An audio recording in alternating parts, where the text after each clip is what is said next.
Un chemin qui était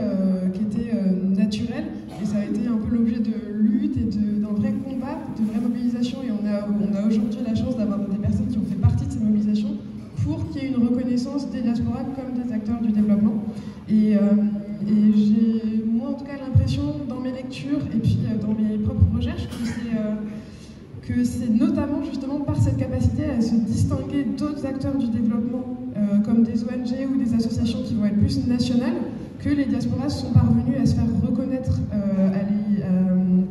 comme des véritables acteurs du développement. Et donc, ce qui les distingue, ça va être beaucoup justement cette capacité à être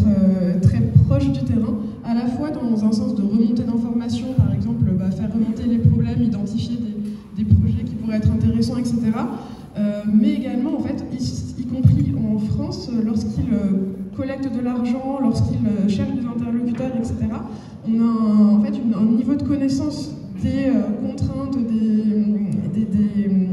du territoire dans lequel ils interviennent, qui vont véritablement en faire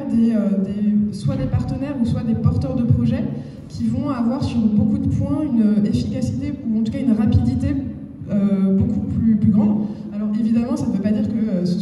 qu'il n'y a pas de problématique dans la mise en œuvre des projets ou en interne. Évidemment, tout projet est complexe à mettre en œuvre, mais je pense que ça va être beaucoup par ces éléments-là, par cette capacité à se distinguer de structures plus classiques et plus professionnelles du développement, par ce militantisme qui est très fort et cet engagement personnel.